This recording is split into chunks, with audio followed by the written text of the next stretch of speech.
that whole part of the world where I won't go anymore, that whole separation that I won't feel high in this house, in this hemisphere, in this artificial light that is artificial, in the earliest morning, dark, and pages and pens and an unfamiliar bed, in the foot curl, furniture, each rumble, when morning comes and it's still morning and it's still night.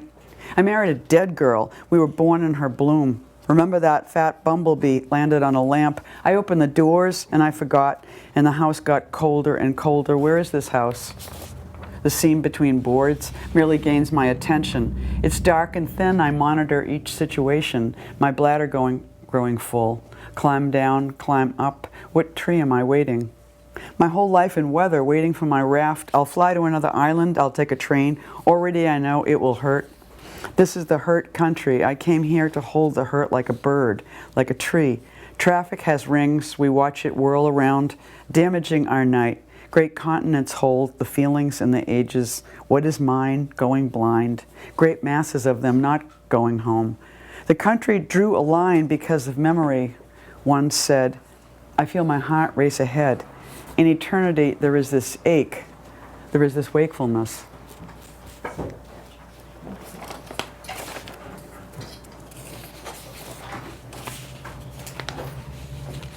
Hi. I was going to introduce you. Do you want to do it? I would be totally, I knew when you walked in, I thought, this is her, do it, please. Please. What the hell? We don't always get to do what we, I would be like very honored. Well, This is Mary, my friend Mary Campbell. yes. And this is incredibly my friend Eileen Myles, who I can't believe is even speaking to me. Oh no. But it has been I'm dressed for a funeral. That's Yeah. where I've come from. Yeah. But that's not the problem. It took me 2.5 hours to get here. Oh, It's a God. 1 hour trip, as you know. From How Boston. awful. And I couldn't get Henry on the phone. So And he didn't know your cell phone number. This it's isn't because I have a brand new cell phone. That's Yeah. the whole problem. Well, I'm let me very just- flustered, but let me just in a very flustered way, very flustered. Huh. Because, of course, having to come straight from the funeral, I left my printed pages at home. But I do want to just say that there are very few writers in this world, in any language, including Icelandic. I'm already so moved. I would be, if I were you, I would just be fainting at this point. Yeah.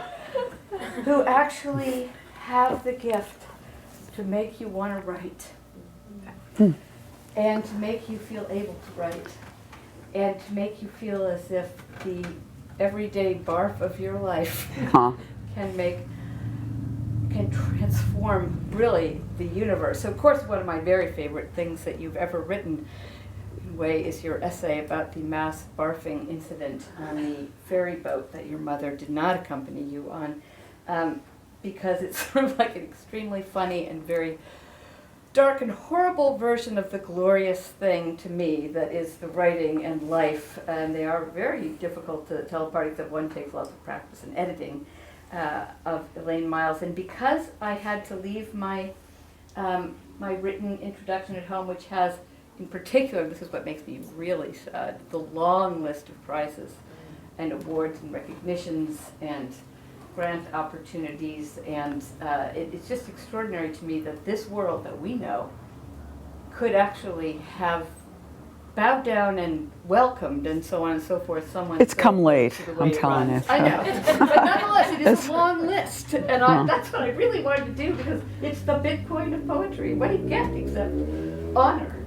But I don't have it with me because the funeral ran late, so I'm just gonna read you one little paragraph by Eileen Myles. Eileen. I know that. Okay. I was just testing. I failed. Yeah, no, actually, I did. Avant-garde means do it yourself. It's ironic, of course, if you consider the antipathy in America to experimental art, to the avant-garde, but the ultimate American artist. Yet every fool wants to build a house, has a Reader's Digest book about doing that. Martha Stewart, it's so American to think you can figure it out alone with a little help from your famous friend. Buy some book at the A&P, where everything comes from. if there's one little passage that over and over again makes me feel like I can go on, it's this essay that comes from. But let me just end by saying, as she said about John Cage's piece, in which at a certain wonderful moment, I've heard it, the radio turns on and it just randomly plays whatever it plays, but this time it was so late at night it played silence. And he let it play. That was the key.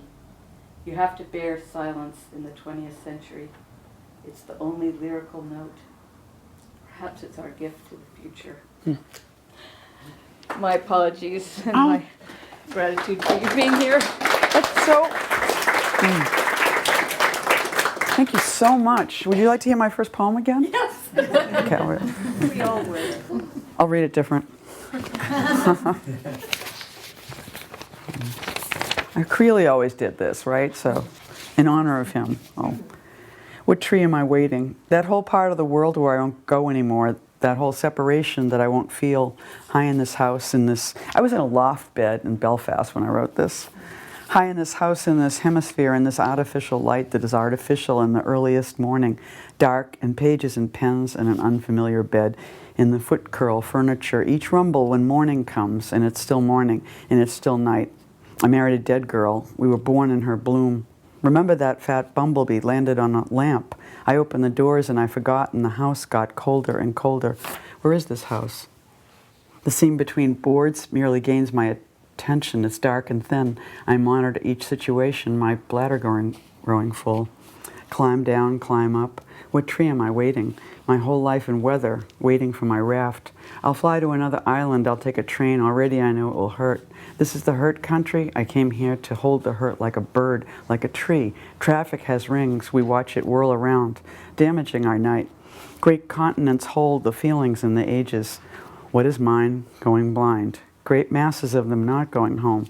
The country drew a line because of memory. One said, I feel my heart race ahead. In eternity there is this ache, there is this wakefulness.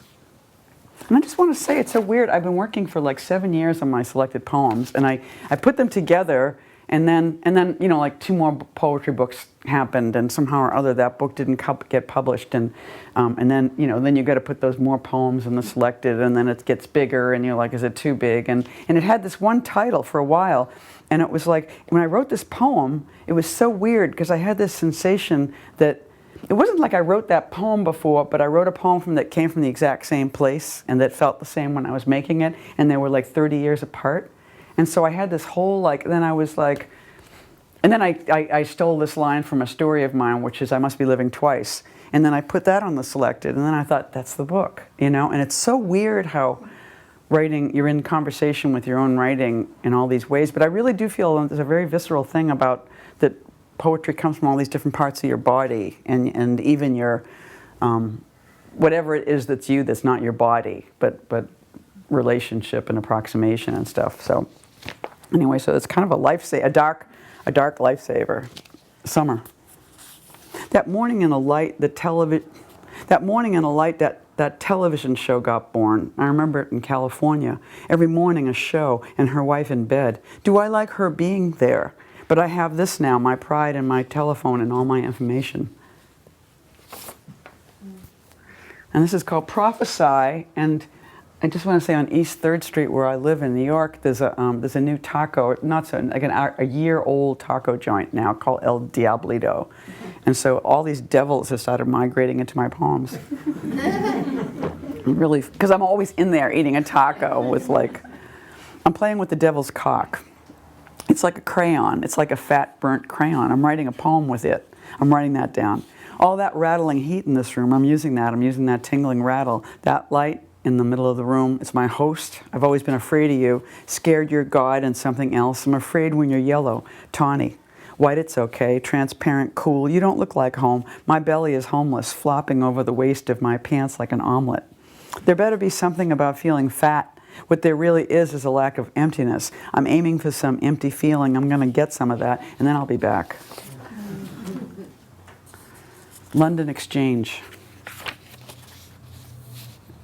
I have utmost respect for you, but in that moment, if I were to get out of your way instead of walking up the stairs to my home, I would have no respect for myself. I didn't know why you couldn't understand this when I told you. Instead, you screamed at me and told me I was rude. And then you said someone of my age should know, meaning that you were adding to my crime the fact that I am older than you. What am I to do? How many days have passed and I have no reason to think that your ancestors were stolen from their home in Africa, and because of my not knowing that this is true but thinking that it is possible, it makes me certain that respect next time would be for me to step around. Maybe I could say, quietly joining you for a moment in your vast and ancient sorrow, that was my home.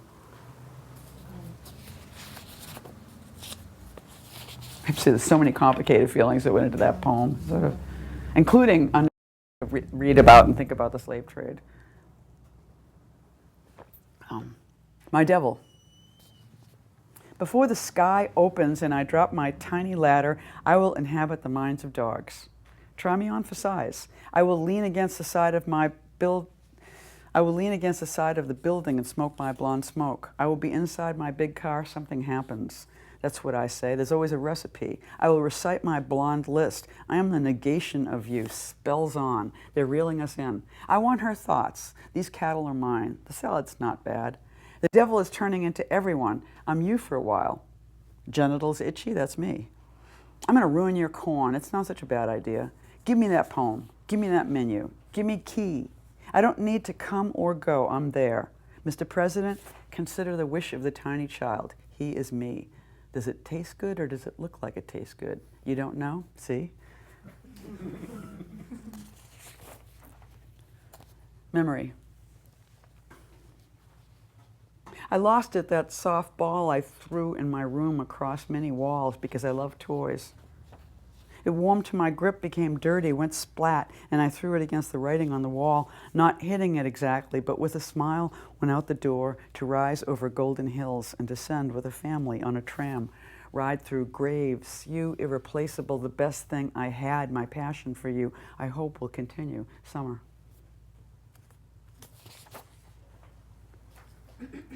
That rat's death. I'm proud that I fed my avocado to the mice this week. To see that scattered dust around the hole, I felt disappointed the apple had been spared the throbbing soup home. He said, it's a storm, I thought. Am I allowed to ask entire questions to take this space alone? You bobbing, you painted in my dog's face so carefully. Some kind of violence stretches the thought so long and allows the horns of words to touch each other. I think of him taking this much space. You don't know about this, dish towel for that matter. Who was I in another time, giving the tale so much? Puzzled that these spices went someplace else they did today in a sandwich. The empty hall into which I am reading, the empty country, an entire country, I wanted all of them.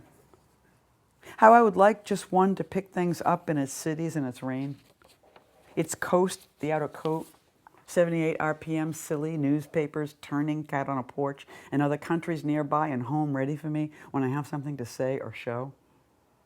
If ever, my empty mistakes, my empty vase, my empty powers of horror, my empty sex. Oh, bring the snow. That rat's death killed me because I would see it for days over and over, and it hardly could be the same rat whose insides whisked the street.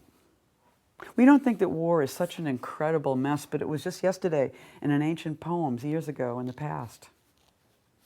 Dying, the balloon just bursts. It cannot bring you back again. The huge, cool breath, the lake doesn't want you anymore, or her arms, her sweet muff, or breast, the storm, the past. But no, I won't leave my cheese out for them anymore, and I must be the last person in the world in New York to read him who told us about mice that sing and fill empty auditoriums like us in our singing hearts, our formula for bringing it out. Pulling the receptacle apart, watch the tiny ship floating on it, smithereens. I duck the tail, edging over, taking a little bit more. The price of wider concepts is not choosing your job. The price of wider concepts is not choosing your drops of flicking me off, reminding me of you, everyone yell at once. Two rabbit legs jutting out. I keep my childhood around almost more than everyone, and a mouse can share my house, wet tootsie. It's kind of great. The whole thing is relative. Since I admired his mountains, I imagined I was in his landscapes. But opening packages is occurring all over the place. That's a strong image, and I feel like the smallness is directly rooted. Forgetting to use the new calendar I planned. These marks, I imagined, are the sources, all the milk flooding wildly over the rolling hills and out of the sun's comical eyes. Not tears, but creamy drops of mammalian weather. I'm given real information, and the most difficult part is blindly creating the space with the parts I can't see or even hear spread out, like the night in Paris when I walked to the movies. Onto my desk and the surrounding hills, into the bleachers where everyone is pounding themselves bloody in salute of the hunt. All I ever wanted was dinner, or at least his love. The delight I see in him is equally empty for anyone, and probably that's his stealth, inner lake. There's a car, a maroon, a colorless oval. I can imagine the seats and the feeling of hearing a song as we're weaving over hills. There's no break. Everybody I ever saw in my Seacoast community is already facing the problems, huge and gloomy, I grant you, and the night spills on my keys, which are splayed over the counter and outside its light. They're flipping their cards, every one of them. What's the name of that poem? That Rat's Death. So, yeah, and it was like, that was the revel. So it's like with this selected, then it was like, I was talking to this editor who maybe is going to be the editor of the book, and he was like, it has to be new and selected. And I was like, no, because I have this new book called That Rat's Death. And I feel like I've done that. I've been convinced to like take these 20 pages and put it in the front of all these old books, and maybe that's a book, but this is all like this week's imagination. So what I want to read now is some prose, and just to explain two things. One is that in this year's Whitney Biennial, it's like really very amazing that there's tons of writing in it. And one of the things is one of my publishers, the Semiotext, it did an installation, and so they asked a bunch of us who publish with them for like little short or long pamphlets, and so these are all like a installation, the biennial, which is really cool, particularly because what this is I'm like a kind of ex-Catholic, near-Buddhist person who sits sometimes and usually not very well in community. Like, I've never quite found a group of people to sit with, I think. But in New York, the New York Zendo is affiliated with this guy, Bernie Glassman, who's a guy in his 70s, and in the 70s he invented this new school of Buddhism, which like puts social activism together with Buddhist practice. And so his great idea was to do these homeless retreats, and I had been hearing about these for years and thinking I really want to do that, which is to act like ancient monks. And so it means that 8 or 10 of you, first you raise money because you are people that do have homes. You raise money from your friends, and we give that money to all the missions that feed the homeless. And then for 3 nights and 4 days, you just live on the streets of New York homeless, and you find cardboard and you sleep in alleyways, and it was and not in shelters. You just find a place to, it's even where, like I teach at NYU, and like NYU cops throwing us out of like, little sweet places to sleep, and it's really crazy. And even when the first time I did this, Occupy was in Manhattan, and we were like in Lower Manhattan, and somebody knew like a good alley for us to sleep in, so we're all like walking along, and suddenly we realize like a cop car is following us. And so we keep walking in the cop car. And finally, we get back to where Occupy is all planted, and the cop calls one of us over, and he said, if you don't get back over there with your people, we're going to arrest all of you. So we were like forced to be Occupy, and so then we slept with Occupy the first night. But this is the rest of the week. So it sort of explains what I just explained. But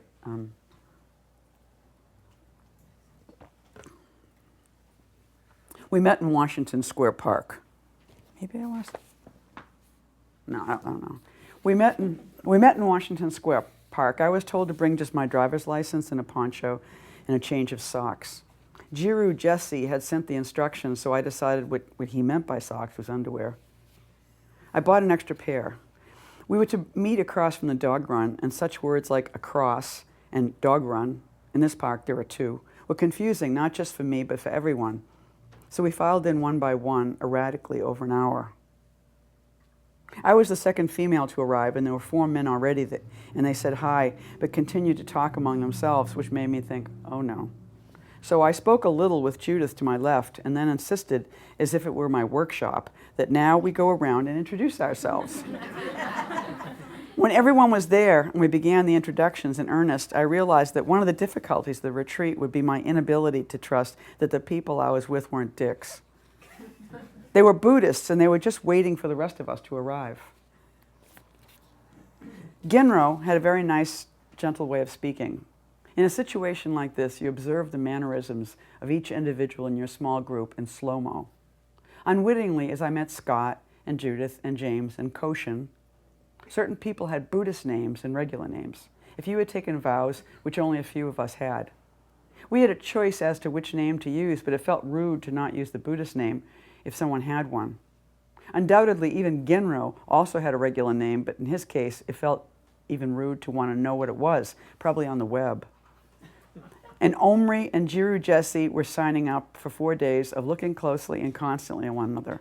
How each of us was surviving, who was melting down, felt scornful at who we were, who didn't think we could find a place to stay, and who was unwilling to talk to the people we met in the missions. Not entirely true, but it felt that way, me, and who also was unwilling to beg, Judith. She tried, but I'm entirely getting ahead of myself now. We were told to bring no books, which is a relief since I kept changing my mind about which was the right book. We were told to bring a small day bag and a blanket to put in the bag, or we could wear it. But the bigger question among all these smaller ones was, who was I? Should I try and look like a homeless person? We were told not to wash our hair for like 5 days before. Easy, I never wash my hair. Thinking it looks less gray when it's greasy. And I also add grease to achieve a certain gunmetal effect. And to wear old clothes. But which old clothes? My hip ones? My best old t-shirts don't look homeless at all. My girlfriend offered me a cast-off Mickey Mouse t-shirt, which is perfect, but it didn't have a pocket for my glasses, and my one solid intention for this retreat was to not lose my glasses. So an old t-shirt of mine, one that she wears, a gray American Apparel pocket tee with a tiny tear around the pocket, got the job. And I wore a tank top underneath because I wasn't in any kind of queer-friendly world where my mannish flat chest with tits would translate. I just look like an old lost whore.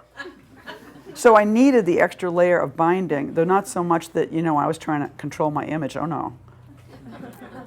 I wore my dirtiest sneakers, but still they are bright green and a cool brand. I wore my favorite jeans, which were patched, but deliberately patched red. I brought a lousy hooded black sweatshirt, and as a finishing touch, I bought a jacket for $12 that was a shitty poly material with some crumbling writing in red that suggested it was no brand, pretending to be a brand. This is so homeless, right? I asked Leopoldine before I left. Oh yeah, she said, sipping her tea. I greedily stuffed it in my bag, and off I went, only to hit the street and realize I had forgotten my poncho. The poncho had been a trouble spot as well. I found a reversible poncho in a hardware store that cost $14 and was kind of a nice green. That's too nice, I thought. I found a pink neon poncho at the next hardware store for $3 that filled me with cheer. When we were standing in the rain getting drenched, everyone agreed mine was the best in terms of its capacity to fit over my backpack, yet still allowing my arms to move around. It seemed amazing to me. I was moving in a new economy where the cheapest could also be the best. For instance, it was. And now we began, which meant sitting there longer and looking at each other. We sat. At that point, it was revealed that all of us were a little bit Buddhist except one person, Omri, the Israeli, who wasn't Buddhist at all. He had never sat in his life. He worked with the homeless. He was getting his MSW, and he needed a little info about what we were doing. Genro gave him a few ideas about what to do with his tailbone and body, and just to let very little go on in his head. Meditating in Washington Square Park was weirdly satisfying. We were just letting go in the world. It was an overcast day, but overcast in that beautiful way in which you were living in a photograph. There was one photographer in our group, Jiru, who kept snapping away all 4 days, which I found weirdly reassuring. There were so many things we couldn't bring, and here was his very nice piece of equipment, acknowledging the construction of that whatever it was we were doing. Click, click. And now I understood where the photograph of the tall, white-haired man with closed eyes and the others had come from. I'm sure Jiru had taken it. After our silence, we did what Genro called counsel. He placed a square piece of cloth in the center of us and asked each of us to place an object of our own on the cloth.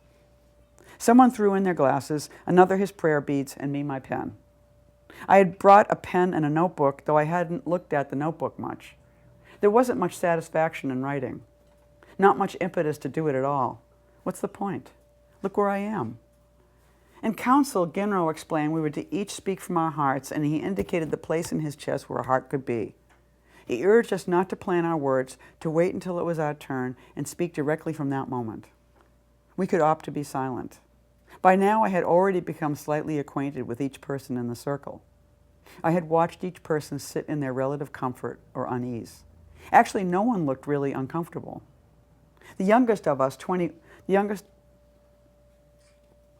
James, the youngest of us, 21, was stilly sitting in full lotus, and he looked like he had been a Buddhist or a monk all his life. And the one before that, too. Turns out he was a Catholic boy from Montclair living at home. One of the topics of the weekend was whether we could tell our families about this or not, which entirely hinged on what our relationship to our families was and who our families were.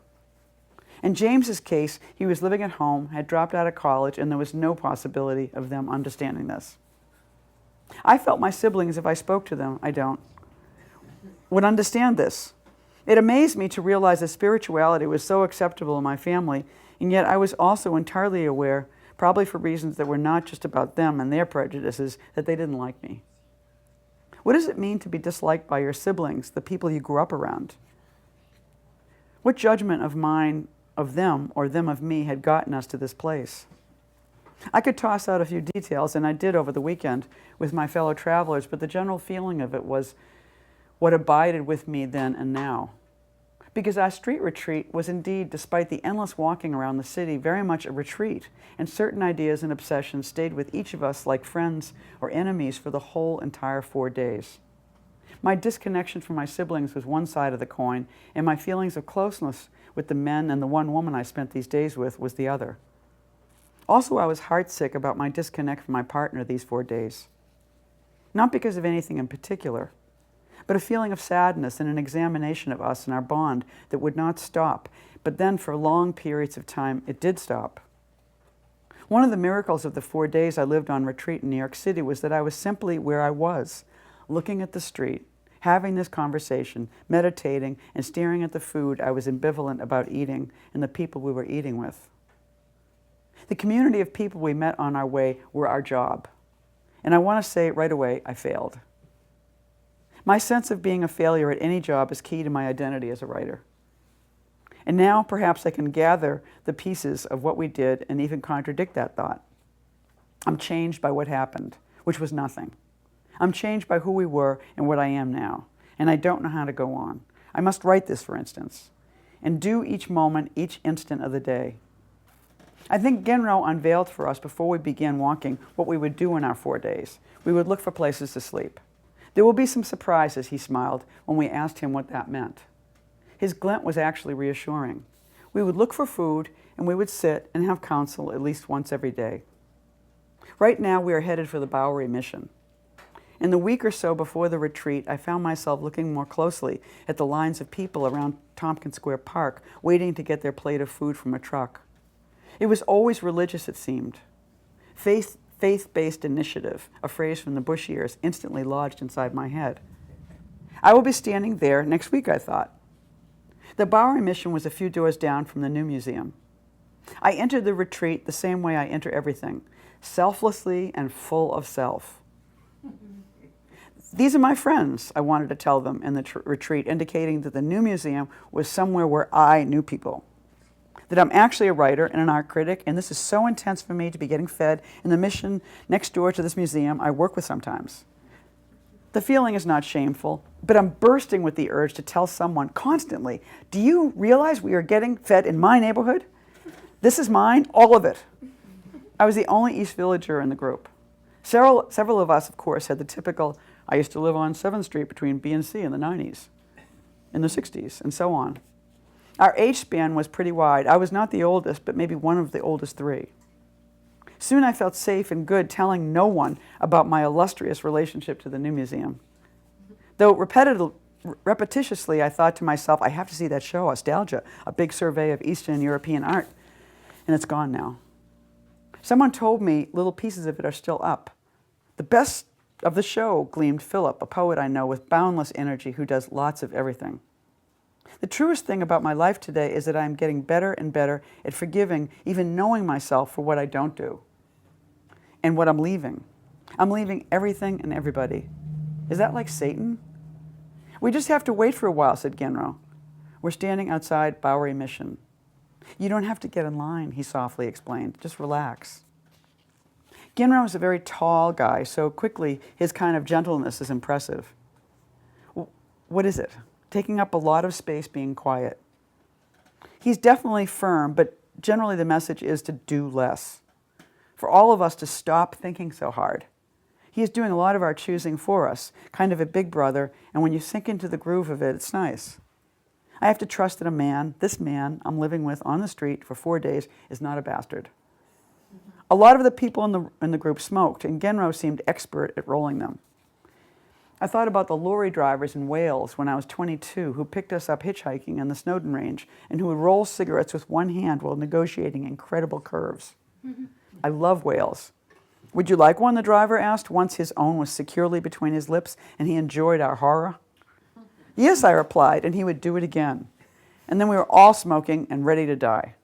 I am all about dying these days. I wanted to tell my friends everything that ever happened to me in my life. I felt like every story I did tell was like sticking a pin in a paper screen and all the light came pouring out, right, wrong. All of us were containers of our unconscious. I am dying. I am dying. I think it all day long, watching the energy buck and rise like I'm some kind of savage negotiating mind, examining its territory, where it's going, what it is, where I've been. We filed into the very antique-looking building on the Bowery that looked like an old theater and found ourselves in a pew-lined church with big murals and quotes from the Bible on the sides of the walls. I would sit here many days. An enormous pipe organ was at the front of the room, and there were a pair of pulpits on the stage in front of it. I examined the crowd while leaning in my pew like they would give me money. They didn't have a cent. Often I stuck to Judith like glue. At Washington Square Park, when we met, we were each assigned buddies. We got us.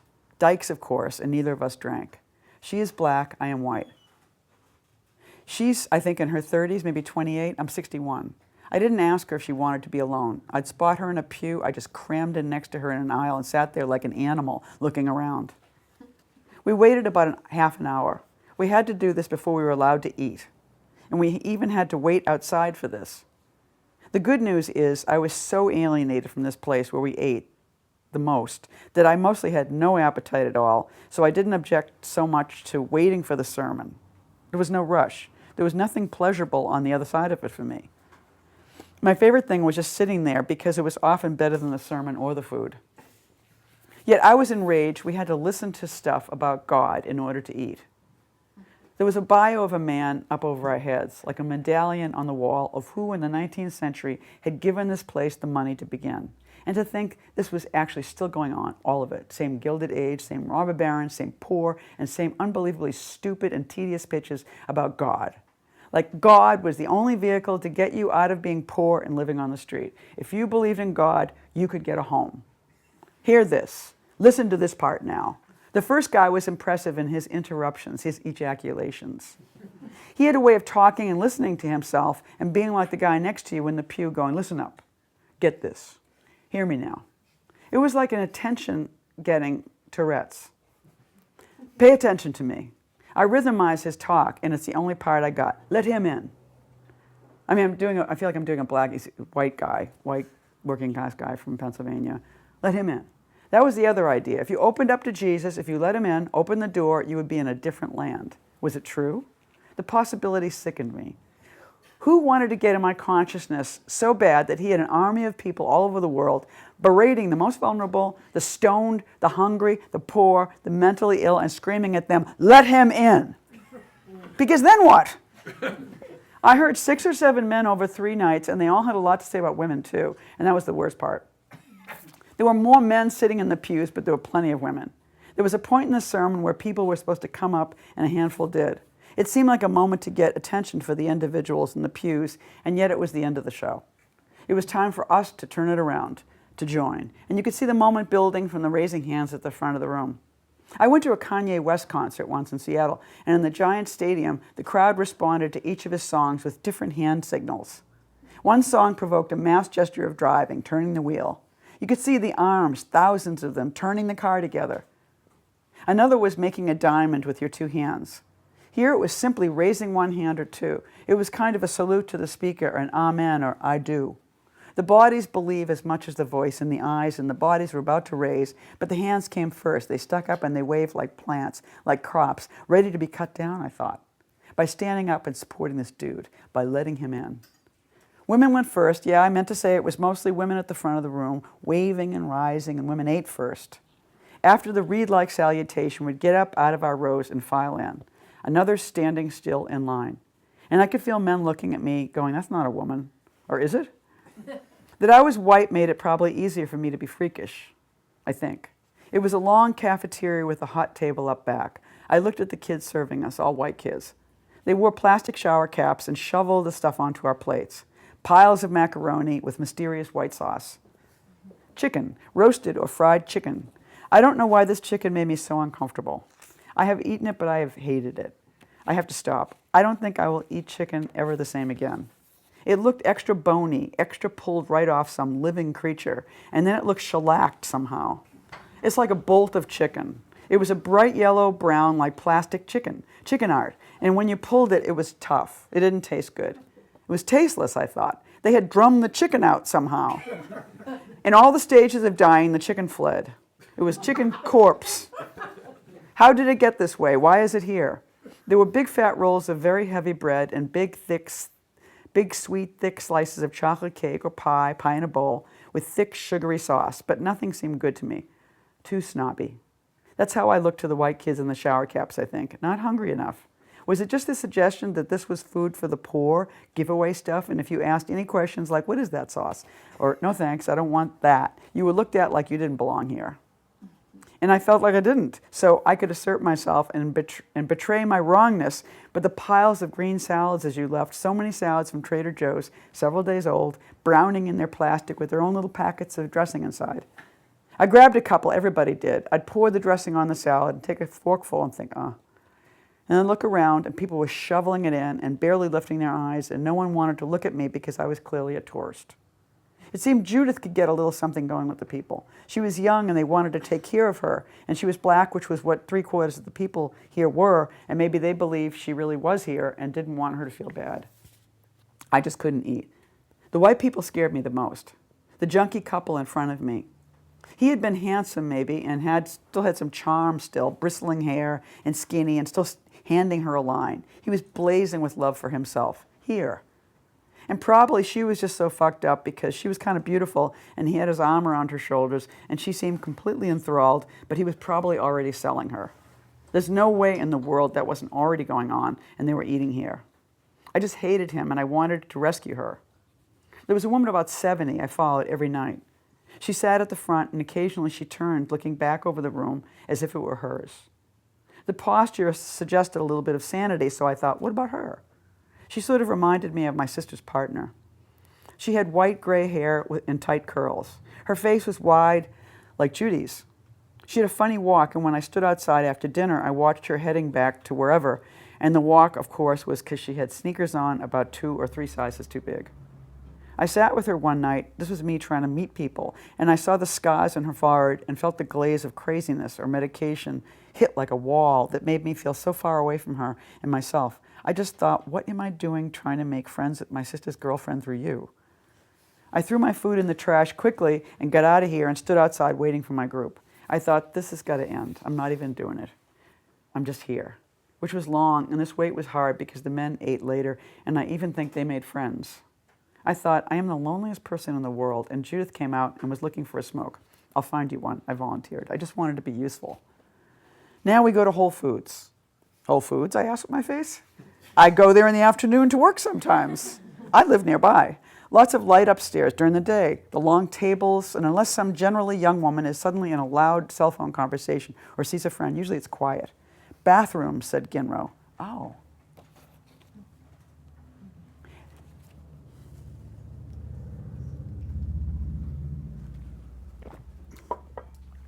There was this curious blending of the life I know and the life I am on now. What's the difference? The accustomed to now had a plunging safeness and a constant wariness about the people who surrounded me, whether or not they thought I was one of them. Returning to my group always restored me to a third thing. I was floating in the world, in between my life and theirs, on what felt like a raft. I thought about that phrase, the floating world, referring to prostitution. It fascinated me, the world in between, the invisible place where people go. It was the retreat itself, the security we had formed, the Sangha. We were like a sub-Sangha. People were figuring out ways to make phone calls. Turns out you can just go up to people in Whole Foods and ask them if you can make a call. Sometimes someone will ask if it's local, which is crazy. On a cell phone? What's the difference? I thought I was away. I told Leopoldine, I don't know when I'll call. I don't know if I can make a call. We were like 7 blocks away from where she was at work. I thought of her tenderly. I wanted to be away. But people were calling and I noted that. I wasn't them. I brushed my teeth. That's what I wanted to do. I washed my face. We had only been on the street 5 hours now, but I could feel my rituals and my needs to protect myself from the world kicking in. I travel a lot and often bring home the stupid little soaps.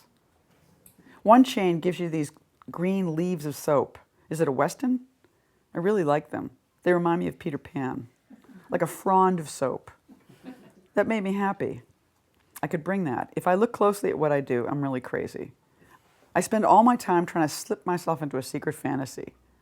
You made a call? I asked Omri. Yeah, he grinned. People were calling their kids. Scott was this guy who had been in the military. He looked like a guy who could be on the street, a little grizzly. It agreed with him. He kept talking about his day-old beard as if it were unusual, but he looked so normal. His discomfort was what was strange. He kept referring to himself as a type A male. I thought, what's a type A male doing on a retreat? But he seemed sort of like our warrior. He was energetic and impatient. If we got in a fight, we'd be okay. I bet Ginro could talk them out of it. But people like that can get shot, so you're never really safe. Ready, said Ginro. We're going to look for some place to sleep downtown, but first we're going to stop off at a mosque. Really? Walking becomes a different activity when you have no alternative. You're doing it with a group. You're not on a schedule, not one that is known to you. And again, it's a city that I've lived in virtually all my life, since my 20s, so what's that? More of me here than anywhere else. It's beautiful. You begin to walk in the nature of it. Its grayness, its smearing lights and human traffic, the stops and the waiting, the names of the streets. You look at a street name for a long time that you've looked at before, that you know, but now you stand there liking it. The energy is interesting too. There's a point in meditation between the breaths that's sometimes described as glowing. Once you have a full chest of air, you stay at that point and feel it circulate in you, and there's a kind of radiance within before you push it down and through. It feels like forever, that pause. From accounts of Auschwitz, I have had a sense of how much humans can do if they are forced. And often I've happily dropped that hat over the difficult activities. This is the enragingness of privilege. Look, I'm walking for hours. I'm lifting things like the people in the camps. Is it possible to be in another time and lifting with them? Is it always only privileged vacationing? Why not spiritual canvassing, interrogating other pasts for the meaning of what you are doing now that you don't entirely understand? I relish the opportunity to be in a hole in my life with a group who were quickly no longer strangers. We were simply walking downtown. We're going to a mosque, Ginro announced. Since I wasn't sure I liked him, yet I was intensely examining his hair. Whiter than mine, with kind of a short shag. I've been told that if you want your hair to stand up, you keep it short. So his was kind of a curling up in a Warren Beatty shampoo way that I thought was unfortunate. This is me. I'd be surveying what kind of group we looked like. These 5 men and 2 women, these 6 white people and 1 black woman, these 3 old people and 4 young people. I forget to put my own name on a list. Eileen. A mosque? Yeah, and Ginro paused in his slightly open-mouthed style that became somewhat charming. I used to go there a lot, he said at one point. I thought about all the points in the life of someone who is a professional spiritual person. I had been in a million poetry scenes, literary ones, queer scenes. You just kind of accumulate these kinds of experiences for years, and they become the blanket of what you know, what you hold yourself in. I'm not sure it's that way for everyone. Years of thinking only reveals that people think quite differently. Tribeca still has the baby doll lounge where I remember standing with a bunch of poets when I first had come out. I was pontificating on what kind of sex I, a now fully informed lesbian, could be certain the woman on stage liked by watching her dance. But she was working, not showing herself. When I got sober, I had friends who also worked there. Now I see the sign and I remember all the stories. Let there be neon. I always think it's gone. I remember the brief place of honor it had to people like me in the Soho of the 70s. It was what people would show you in a touristy way. There was a great luxury to going into a neon store in West Broadway and seeing little glowing pigs, eyeglasses, and waves. My friends shot a poetry video there. It was considered so cool. But we weren't cool. I'm sure the early Sohoites hated Let There Be Neon and regarded it as the end of their private neighborhood culture. It was showy. It was kitschy nostalgia. Here it is, said Genro, pulling it open. There was a group of people seated quietly on the floor around a blonde woman sitting on a cushion in a small square hat. She was Sheikha Faraya, the imam. It felt a little bit like a talk show. People were sitting close around her, and the most immediate seemed to be discussing a problem or sharing good news. Someone had had a baby. Someone had finished medical school. The radicalness of there being a female imam was only the beginning of the weirdness here. As time passed, I saw several skinny butches in the same square hats as the men mostly wore. Apparently, this was a mosque that was open to gender drift. The atmosphere was warm. There was tea on tables in the back and small bowls full of almonds and dates. And I dove. In 4 short hours of being on the street, I had already retreated to the starvation mentality or reality of early sobriety. If there was ever free anything, cookies or coffee at meetings, I chowed down ferociously, terrified of hunger. And the snacks at the mosque were first rate, and embarrassingly, I kept returning to them like I was poor. Then I sat myself against the wall at the back of the room. I observed my companions doing what we were encouraged to do. Scott was moving around, chatting people up. We were on break, and quickly Genro was talking to Sheikha Faraya. She had called his name delightedly when we entered the room, and now they were completing the bargain. Sheikha Faraya was queenly. She seemed like a woman from another time. She was royalty, and her reign was very benign. Also, in another way, she seemed unquestionably hip. She was blonde, of an amorphous age, perhaps 50, and resembled a very well-maintained Joni Mitchell. If Joni was grand, and she is, isn't she? It was hard to believe, watching them, that she and Genro had not been lovers, but the feeling in the room was that everyone was lovers, with her as their queen, but also with each other. This was not the vibe I got when I first stepped into meetings, and I don't know why I keep remembering that cultural moment, but the whole weekend felt like a deepening shift into another reality, and each component of this new existence I was in felt different, and this part, this space, this room, was a sweet one. A man introduced himself to me in one of the intervals when I was again up on my hind legs getting more nuts.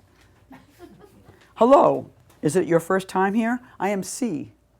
His name was at first unpronounceable to me, but the man was patient, so I felt willing to get it right, and arrived there I did. It's gone now. He told me that he was a professor of engineering at such and such a school. I told him I was a poet, which is always a great way to test the waters. You instantly learn a lot about a person when you tell them that. I love poetry, he replied. Would you tell me some, he asked. I don't think I can do that right now, I replied. But some other time. Sure, of course, he replied. Do you know the poetry of William Butler Yeats? I was in a time when people were constantly asking me the same question. I read him again, and I could see why. I'm chiefly a fan of the Crazy Jane poems, I said. Oh, how interesting, C replied. I think poetry is wonderful because people show their souls so readily in it. And I think it helps other people share theirs. Exactly. Are you a friend of Sheikha Faraya? Have you been here before? No, this is my first time. Oh, you must meet her. Come. I was being dragged up through the crowd to meet Joni Mitchell. She was giving closing hugs to a new initiate. There was a bright glow surrounding her, it was true. I wasn't afraid to meet this kind leader, whereas I am generally afraid of authority figures, and as a result, I often act unfriendly. Yes, I'm afraid of them. Sheikha Faraya, he called her name. I would like you to meet Eileen the poet. Oh, we love poets here, Sheikha Faraya said. How did you happen to come to us tonight, Eileen? I'm part of Genro's group. Genro is a very good old friend. All the roads were continually being stroked, all the connections, all the history. The time had gone into deepening the connections. Yes, I was a part of that. So what kind of poetry are you working on now, Eileen? Do you have any special project? I am working on a book about a dog.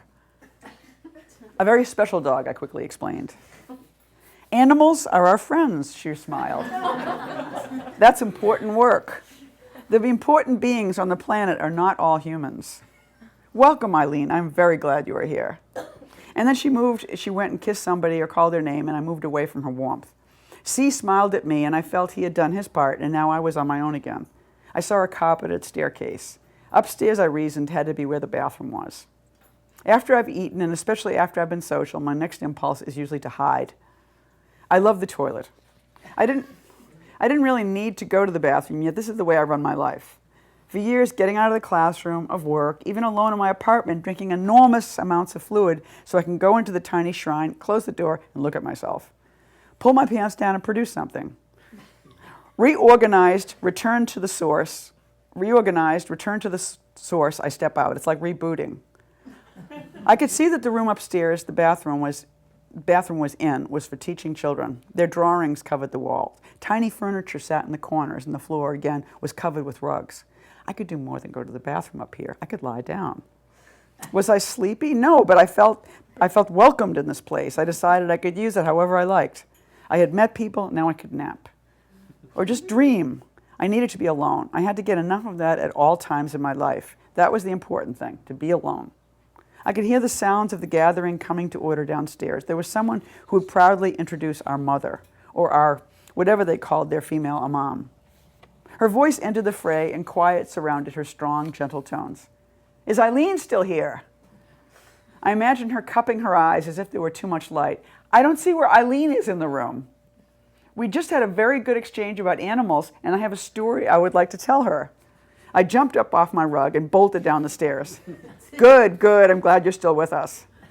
You know her, Scott murmured as I sidled up against the wall. No, I just met her tonight. In some of my proudest moments, I just keep looking straight ahead. I can't stand a direct gaze when I'm proud. Or I'm afraid they'll see a proud little doll in my eyes. Is it that? Or is a person that has something to be proud of just too greedy to look you in the eye and tell you how marvelous it feels? But she was telling me a story, and I didn't know Scott enough.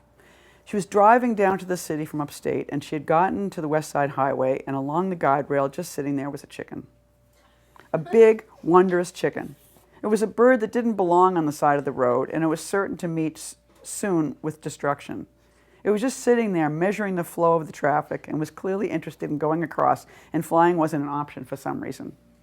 Because it was hurt? Chickens are maybe only capable of short flights. And a mom was about to drive by, right by the bird, and she knew that there would be a moment when she would probably could just reach out and save the bird from what was undeniably great peril. But the moment passed. I didn't do it, she said.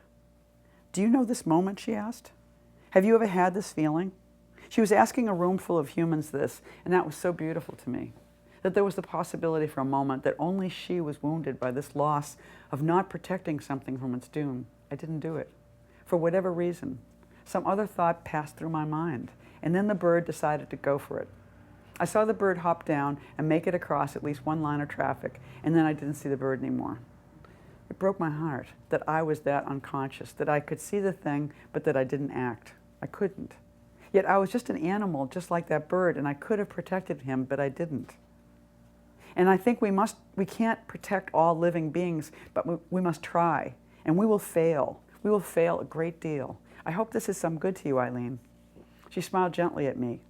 It is. I had an alone moment with her, and I thought, I will come back here some Thursday night. Why not? I could do that.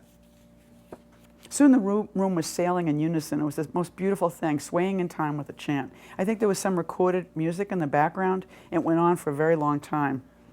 I had to be seduced by it. It was all around me like at a sports event or a political action, and I had to succumb. And I became part of the physical wave that filled everyone for, I don't know, maybe half an hour. You swayed and clapped. I did too. I looked around for members of my group, and some of them were, and some weren't. It died down slow. You could see that people would be talking afterwards for a while. Ginro caught each of our eyes. Come on, we have to find a place to sleep, he smiled. Thank you.